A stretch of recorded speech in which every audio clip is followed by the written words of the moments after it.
nó tôi thao tờ đó. Wow, lũ trẻ nó lo lời.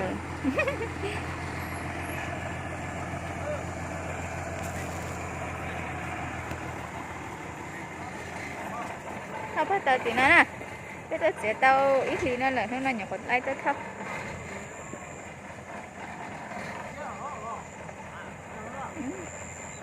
Nó tôi thao tờ theo họ tôi lẫn chưa hả? Để đó tôm lẫn chưa? Lẫn chưa giống căng. Cho giống căng là bên cho giống căng nè. Cho giống căng cho bà lăng ạ. Cho giống căng. Bộ mì thay video. Thay ngầm ngầm vậy. À xuống đó. Đâu nó lên.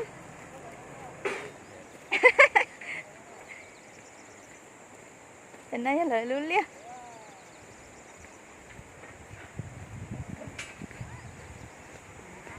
Phải lớn chưa? Bắt đầu lớn rồi à. Giờ chậu chỉ tao lỡ lên trở luôn đi là tức hết rồi à. Nào là ta tao với tôi cho này đây lia nè. Nè tôi đây lia. Đây mà chia lên chia sẻ đây nè. Đây nè.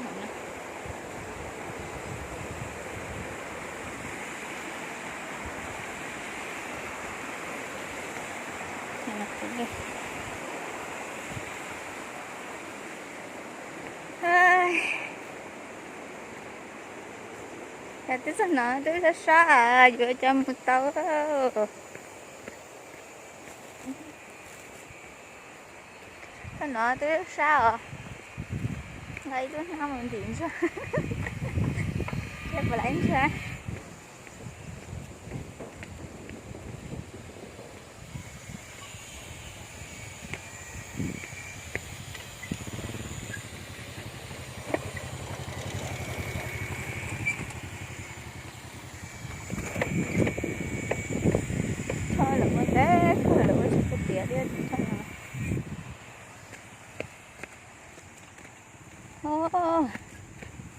sao mà lọt tóm gió ha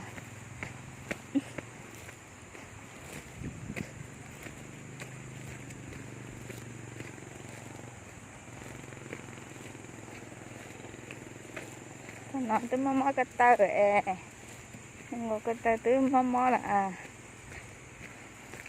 tao to lớn cho tôi đi nó này là thơm nó đợi bé cho xong tao nhận là tao chỉ cho xong là nhọc khó phải đi lớn cho nó thế nào chỉ sẽ đọc lên cho cái chỗ sẽ lấy lợi liền anh sẽ lợi cho đánh cho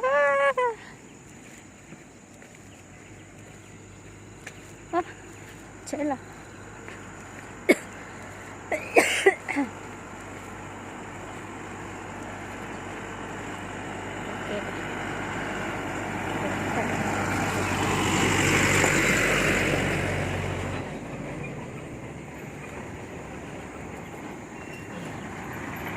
cái áo ha áo nó bay ha bay là khó tưa bay là khó tưa nè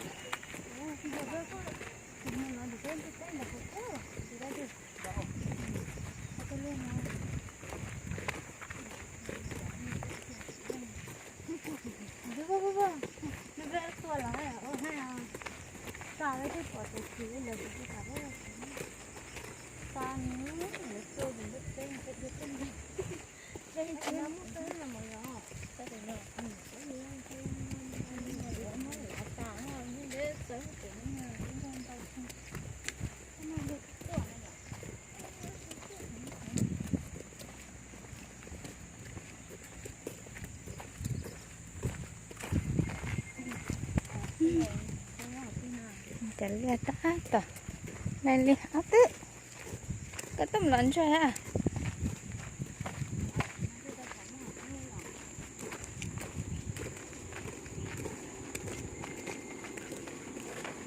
bố mua heo mua rồi nè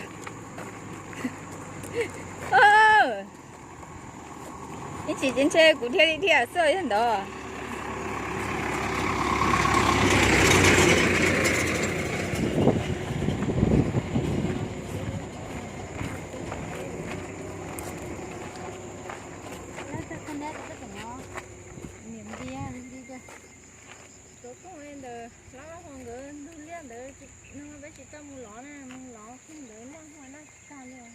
Chị cũng chơi nó được số cái hả?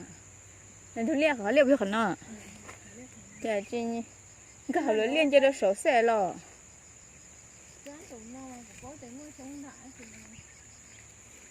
Đây rồi. Đây là các cái hộp cái voi. Tấm lớp kế cho. Em nên chỉ nói đây nhá sát thôi là. Đây là sát thì nó. Sự của hai nhá chỉ nói đây là tôi liếc không chơi họ tôi mua nữa.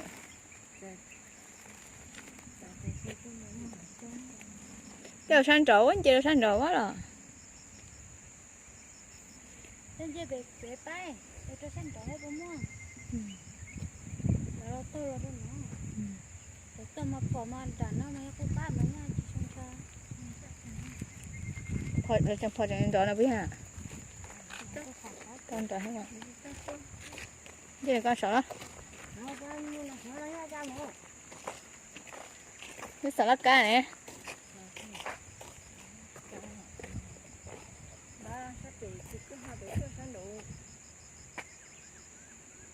San đổ vào mua, chỉ mua những cái này chỉ mua.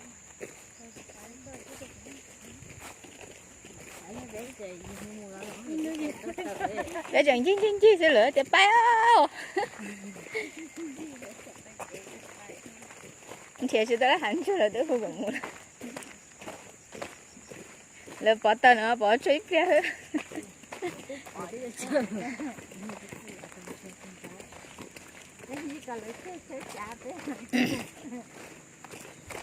Tí lúc sẽ chạy nè vì nó bị lúc nào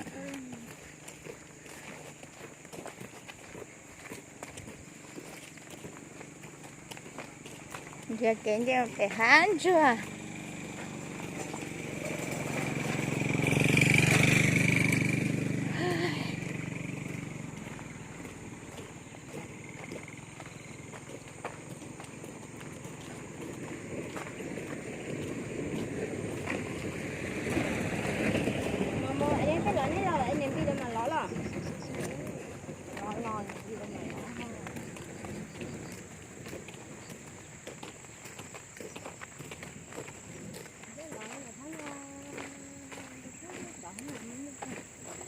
cứ để sát đi. Giờ chỉ phải là sao? Lúc kia là sao? Nhỏ. Nè. Chỉ lo rồi lo cái bể ha. Tôi muốn là sao? Tôi cái bể á.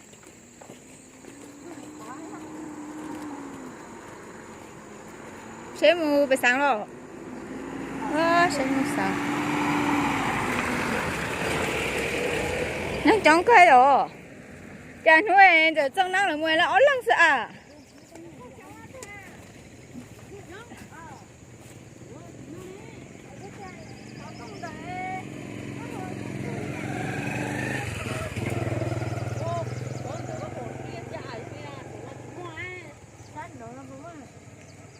Sáng đồ nó trên mua 4 số thế chứ. Đồ nó mà kia khỏi trong men nó đồ mà của họ to muốn đua thế đồ to thế là 2 tiền đồ nó muốn nào thì người ta tết tí năng người lão ta cho người bắt họ người đun lia cũng được có cái chỗ lão không được lần đồ đun lia nó sẽ hay thun đáo rồi cho nên chỉ không xếp Anh cứ mõ khó liền được đó. nó chỉ bố cái sáng đồ nó cũng không cho này tông lọ đua này giờ vẫn đã mà mua đi thì xe cũng đã thế là phải mua nó một lần xe thế tập thì chỉ có cái sáng nó mà bị tông lọ đua sẽ cũng không cho này sáng nổi cái hai nó vẫn mua hơn thì mà phải đỡ phải chỉ mua cái mỗi xe lần đó đây chỉ mới về về chơi sơi vậy cái bé mua lo là bắt chơi này nó mới chỉ có chút đấy rồi mà nó chỉ là tôi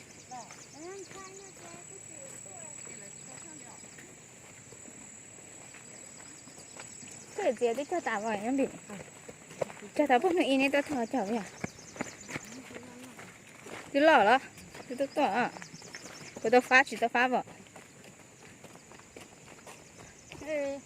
nè nó có lo sắm lên là tôi bỏ sao biết chỉ vẫn rồi nó phải sắm lên nên xây nên chỉ chúng sẽ được nó bé thôi cũng mà lọ cái tôi đây cũng mà lọ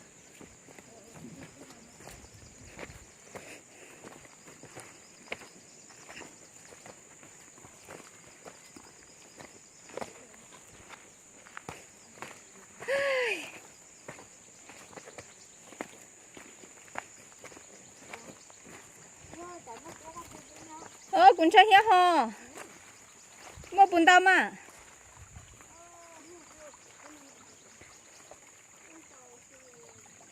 đời của tôi chừng ăn chết tôi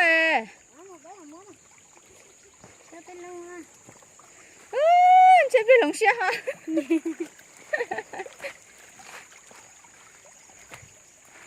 ăn chết tôi con ăn chết chưa nó như thế khai là cũng những chơi hết liền trả với cũng mất sạch tông bật chết sớm mà em lộ kia mày để bữa đây em có lo yêu nó mày chỉ tôi luôn không lo gì làm mua đi ha gài chồng mày chết nha ê nhớ thì nhớ mà bảy tuổi nó chỉ cho toàn sai ơ hay hả sao ở nào lan theo ní bố mi mà bố mi đây chân đợi chị đây nè nè chị phải buồn ươn đi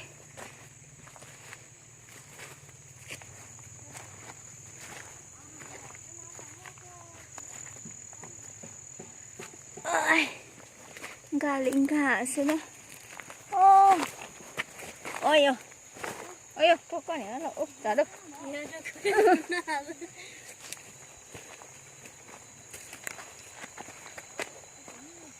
đúng không cứ lo có lửa to đây mà không rõ hả ngu lại kiểu mình đã ở đây thì à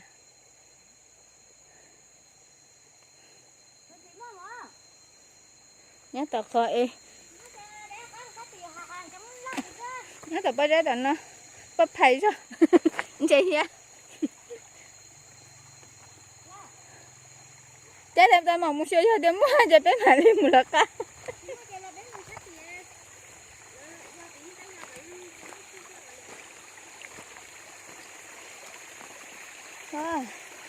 này là tao đê suy chắc phải chậm đó là cái nhá phải chơi nào còn nó thế đấy chứ đồ đen rồi năm đó chỉ có mỗi thay trả năm đó chỉ có mỗi xong nè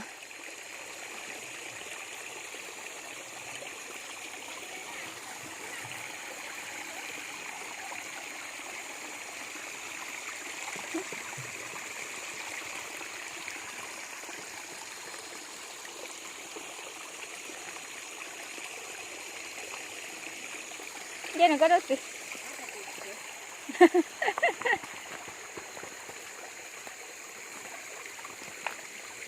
mua la la thế đấy chắc phải chết sao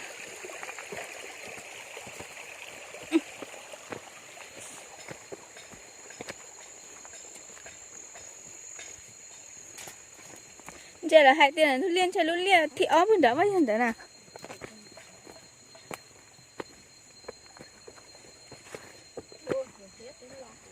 đó giờ này heo có thiêu cụ thầu liệt đến đây lo đây là cụ chỉ phải lớn chưa bố là phải xem là thấp tờ muốn cho heo sắp lờ đi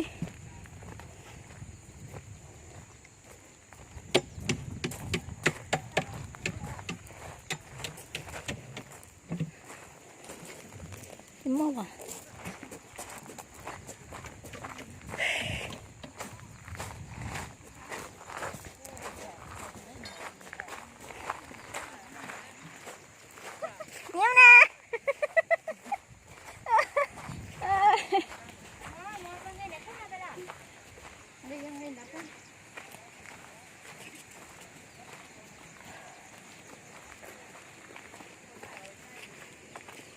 cho ao cái cây đi con. Cái chẳng nghe tông chơi.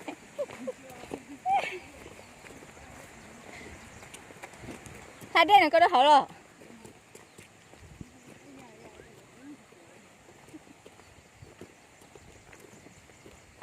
วิ่งสับภาพเตียนช่วยมาปลุเลย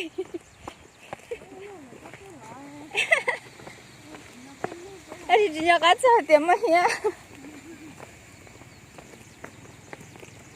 Nó tới chỗ nó nhá ăn đâu vậy?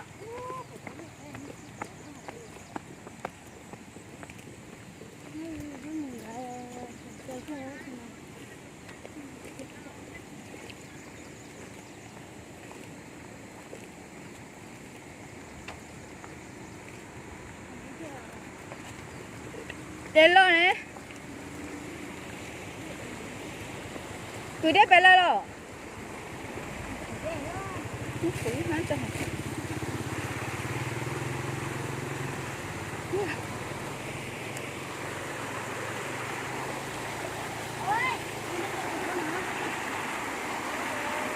Ôi chả mất có suối rồi. Thì ông qua là đây. Đừng có mà đi. Đây bù lại à.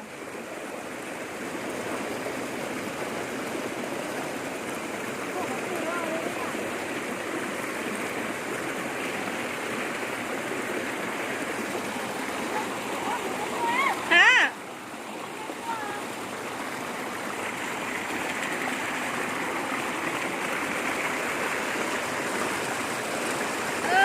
Chụp bài lái ở của.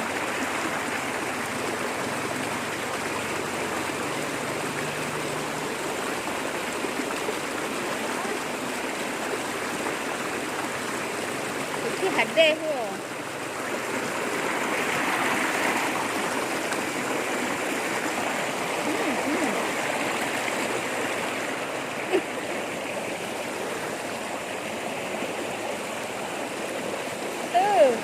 Wah, anjir ka pala.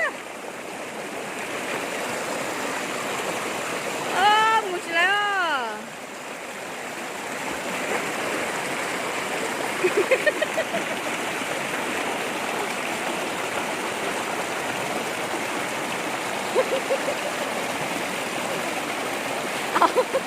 Không đi. Wow, chưa. Wow. Này tôi chưa.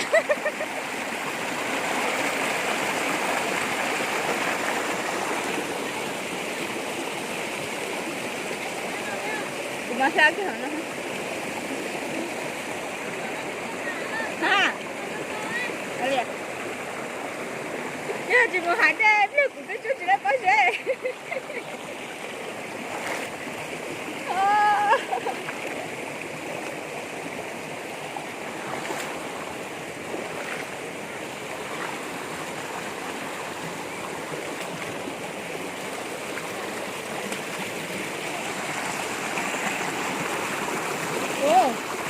Chắc chắn quá.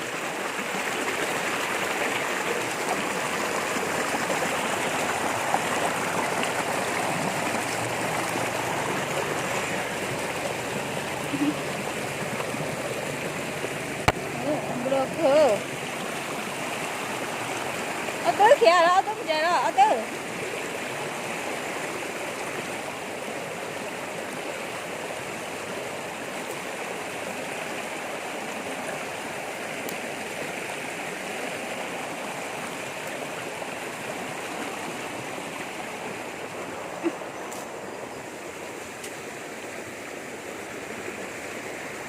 Jangan jalan lo.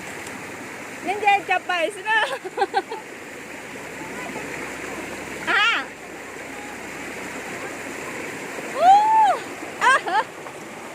Sao à? Nó bùa à?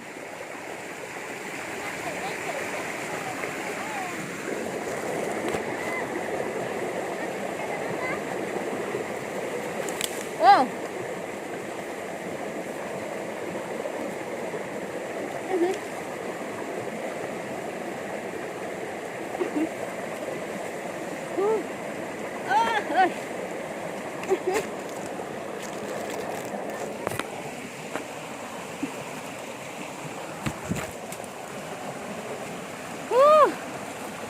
ở đâu đi rồi đi rồi.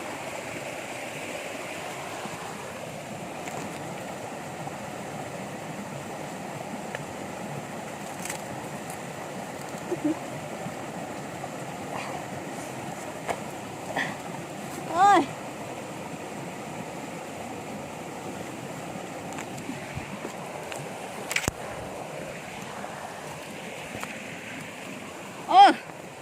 Ôi. Hả? Nên lộn đâu, chơi tên nào cho rồi.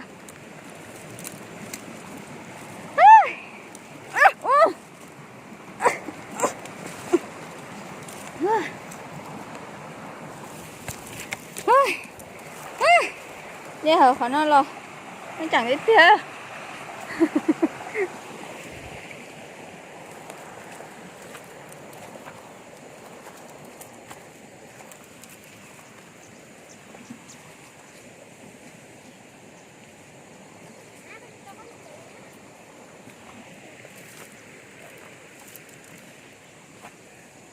Cái khỏi nó lấy rồi, làm gì lấy rồi.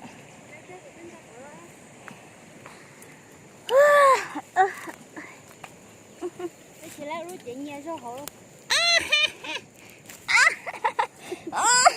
Để bắt tư. Bắt tư mẹ tao nó, để bắt tư đi. Nó sát rồi à. Đó. Vô bẩn chưa?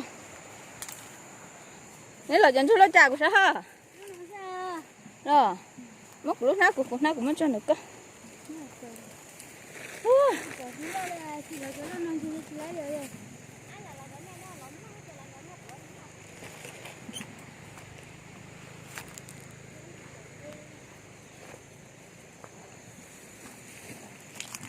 Chưa, nhá khỏi tư chưa? Nhá khỏi tư. Ít tu nữa. Là ấy. Ô. Tu mẹ nó theo cao.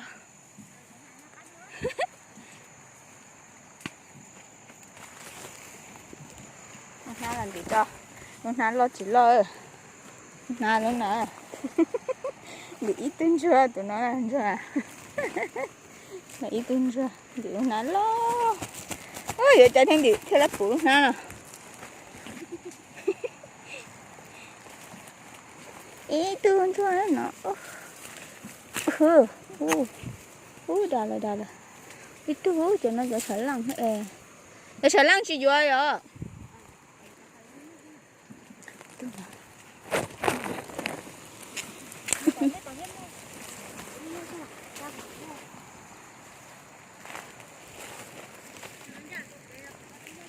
Nếu mà nó khỏi tư hả nên đó. Chưa.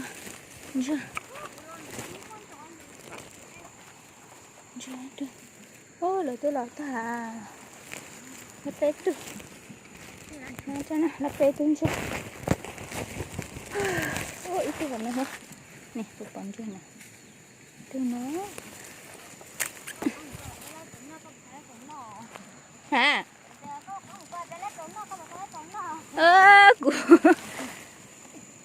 Phân xả hiết thia. Phân xả chưa? Cái tôi nó. Ôi là tôi muốn lo rồi.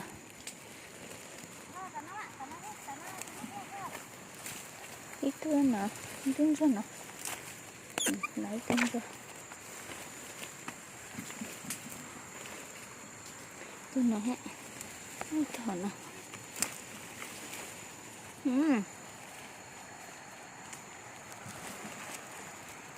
Để nó lo tôi sẽ.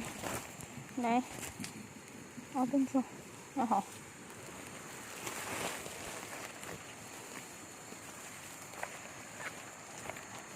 Tụi nó hết.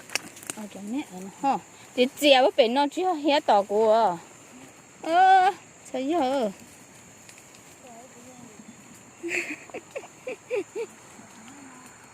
Là tôi khỏi tôi lọt tay rồi. Cho mẹ.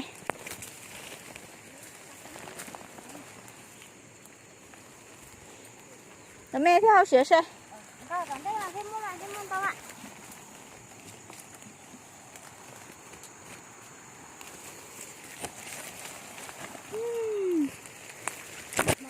nó cái là bé mua rồi là cái chuẩn lo ha ơi giờ ta tập tôi rồi sao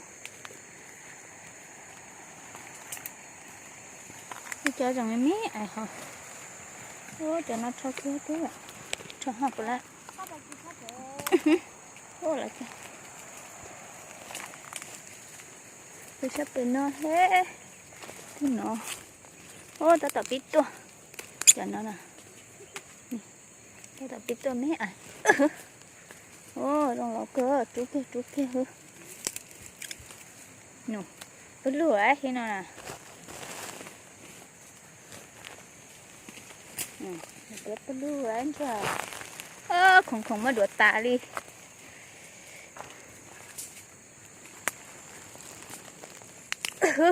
nó